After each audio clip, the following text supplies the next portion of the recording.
What up, fam? Hope you guys are having a fantastic week.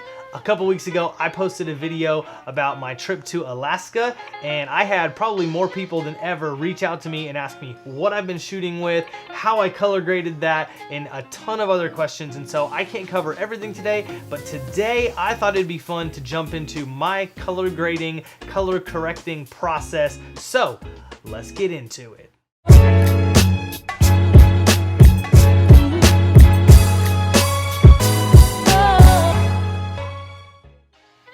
If you haven't seen my video from Alaska yet, you can check it out right here. I'm gonna link it above.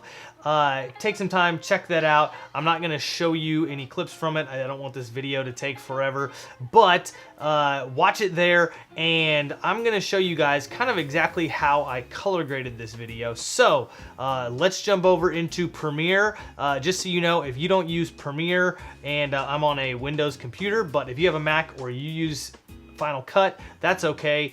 This is going to translate across pretty much every major video editing program. And so let's take a look. What you're gonna do is, if you look at your sequence down here, I've got obviously my video clips right here. And so this is straight out of the camera. This is from a Canon EOS R. And so this is straight out of the camera in the Canon log.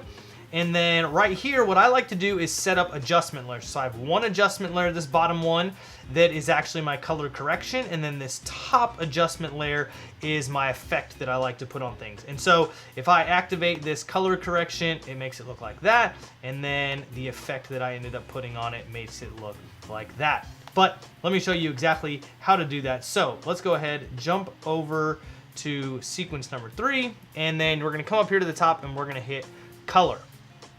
Once you hit this color tab, there's a few things that I want you to make sure that you do.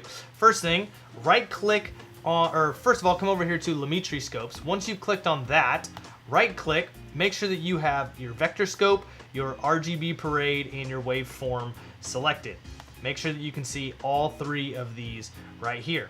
Then we're gonna come over here to our project, Alaska vlog. We're gonna hit new adjustment layer, hit OK.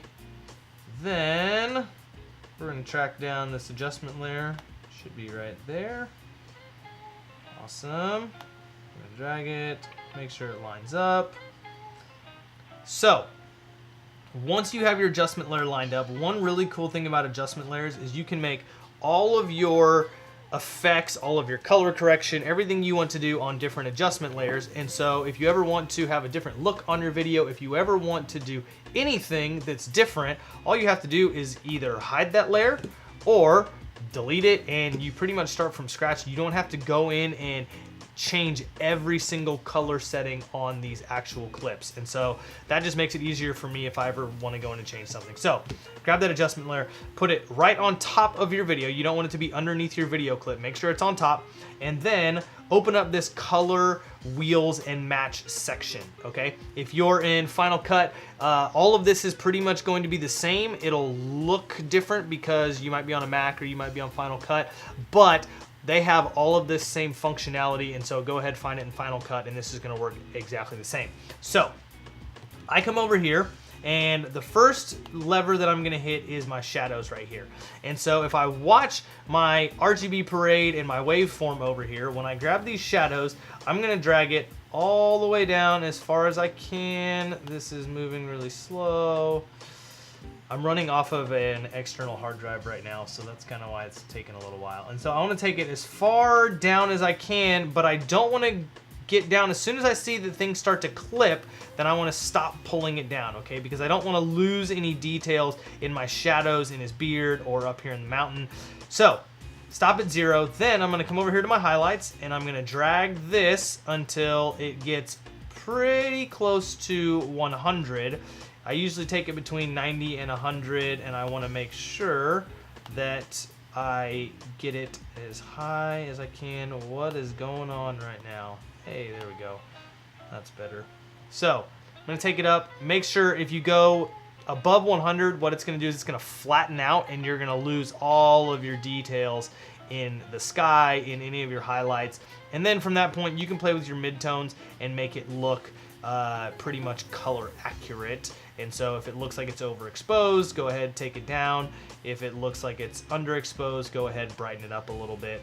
And so I actually like that kind of right where it's at. I don't know that I need to do a whole lot of changes to the midtones. So next thing I'm going to do is I'm going to hit this basic correction tab, and we're going to actually look at the colors in this image. And to do that, we're going to take a look at this vector scope. And so on this vector scope right here, this line right here is your flesh line. And so normal skin tone is going to fall right here on this line. And if I move this slider, my tint, towards this direction, you're going to see it turn more pink, more magenta, and you see what happens to the vector scope. Everything starts to move this direction, and vice versa. If I take it towards the greens, everything on that scope starts to head towards the green. And so you want to try and get that as close to that center flesh line as possible. So something like that looks okay to me. Then the other direction, you've got warm and cold. And so we're gonna fix our temperature. If I drag it towards the cold, you see how it goes down on the vector scope. And if I drag it toward warm, it goes up on the vector scope. And so we're gonna try and get that as close to the middle as we can. And that's going to be color accurate. And so we don't want to worry about stylizing it. We don't want to worry about making it look a certain way right now. We want to make sure that we get those colors accurate. So this moved a little bit what I was letting go, so we're gonna make sure. So I like that. Looks like the colors are pretty accurate. We look at our waveforms, our RGB parade, our vector scope, everything looks pretty good. So then what I'll do is I will open up another adjustment layer. Oh, real fast, hold on. So if you ever are confused about whether your skin tones are off or how they look, you can actually come up here, hit this effects control, right under this opacity, get this pen tool. If you get this pen tool, you can click onto somebody's face, and when you do that, what's gonna happen if you come back over here to these Lumetri scopes, it's going to isolate that area that you've masked off, excuse me. So it's gonna isolate this area that you've masked off. So when you go in here and you start to change the temperature, you're gonna see exactly what's happening in that little area. It's not gonna change any other part of the screen. And so you'll be able to know whether your skin tones are right. And skin tones are really important. You could end up making the background look awesome and the landscape could look fantastic, but if your skin tones are off, then it's just going to look like a weird video in general. So you wanna make sure that your skin tones are priority, and then after that, you're trying to figure out the rest of the frame. So after you've done that and you have color corrected everything, the colors look good, we're gonna come in here, we're gonna open up another adjustment layer, and we're going to drag this adjustment layer on top of, hold on, I'm gonna have to make this a little bigger for a second. We're gonna drag this next adjustment layer over our previous adjustment layer. Whoa.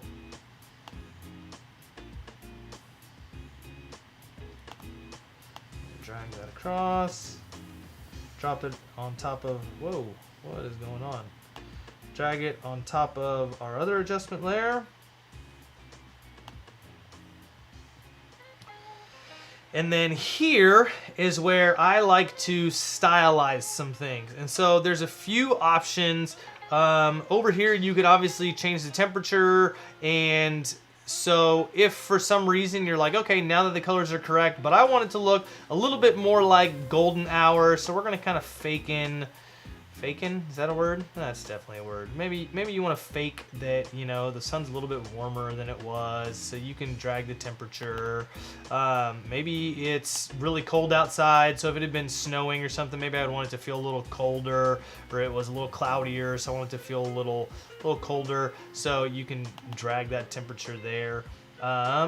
You can also here mess with your creative section, and so here is where I can come in, and a lot of times I'll mess with the saturation. I'll make the saturation go up or down. What I like to do a lot of times is I'll bump up this vibrance to maybe 20, 25, something like that. And then I'll actually take the saturation and I'll knock it down to 90, 95. And so I just like that. I like that vibrance, which are kind of more your mid-tones, feeling really, really sharp. I'll come in here, I'll probably add just a little bit of sharpness. And then a lot of people like that faded film look. I like that look, and so you can do it here. You can add some of that faded film look, but I actually prefer to do it another way. Just so you know, I don't add any shadow tint, highlight tint. In my opinion, I think shadows are not supposed to be colored. In real life, they're not colored, so I don't color my shadows. I just leave them as is. So to get that kind of faded look, I actually come over here and mess with this curve. And so most of you guys have probably heard of an S curve. If you haven't, here's pretty much what you'll do. You take these shadows, maybe drop those down just a little bit. Then you come over here, you grab these highlights, maybe you bump those up a little bit. And so now what you've done is you've kind of just created some contrast in here. If I disable that, you can see the contrast that happens from this section. So whenever I deselect the curves, you can see what it looks like.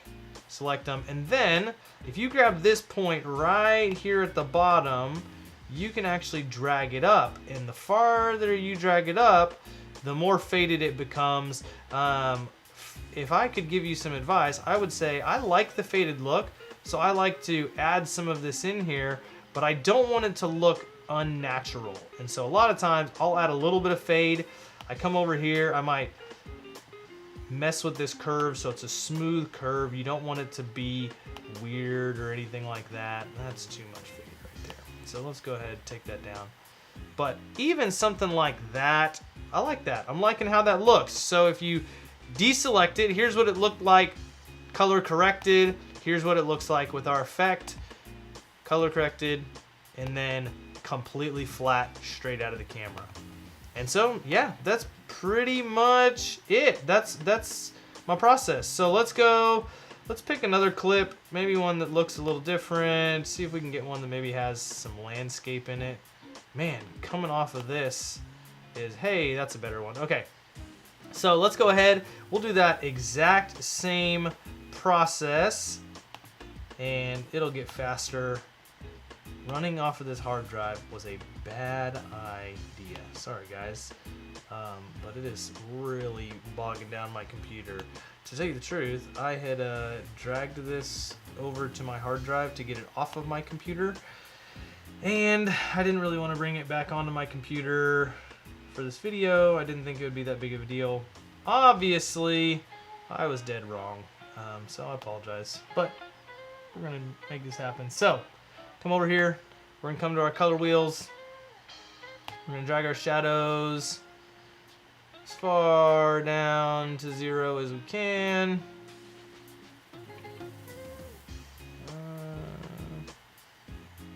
Probably right about there. Oh.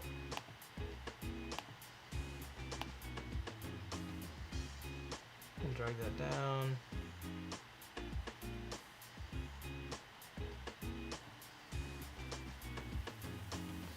Come over here to your highlights. Drag these up. Hey, see, we're getting some of this detail back. Midtones. Actually, for this, knowing that I'm gonna stylize it and try and get some more life out of this, I'm gonna go ahead, drag these midtones up just a little bit. And because there's really no people in here or anything, this vector scope looks okay. I don't feel like I need to do any correction to it. I feel like if I maybe was gonna do anything, I might warm it up a little bit, center that out a little bit more. So then, come over here, new adjustment layer.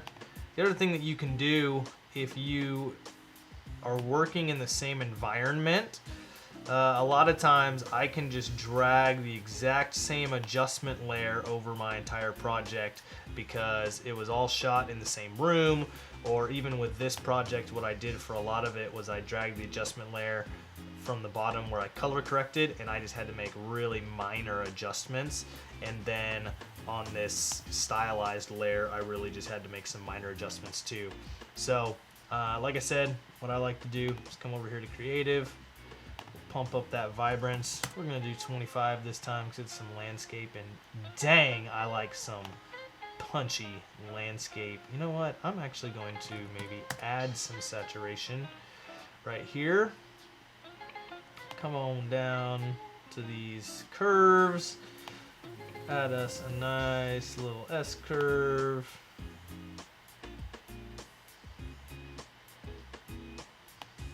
Bring this guy up like that, and voila. I actually kind of like that. Maybe sharpen it up a little bit.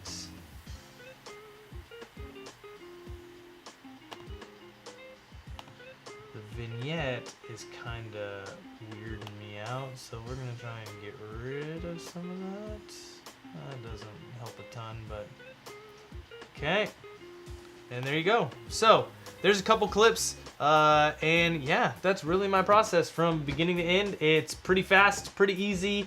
Hope you have liked this video. Hope this has helped you. Take this, use it on some videos. If you make any cool videos, tag me in them on social media. I'd love to see what you guys are making.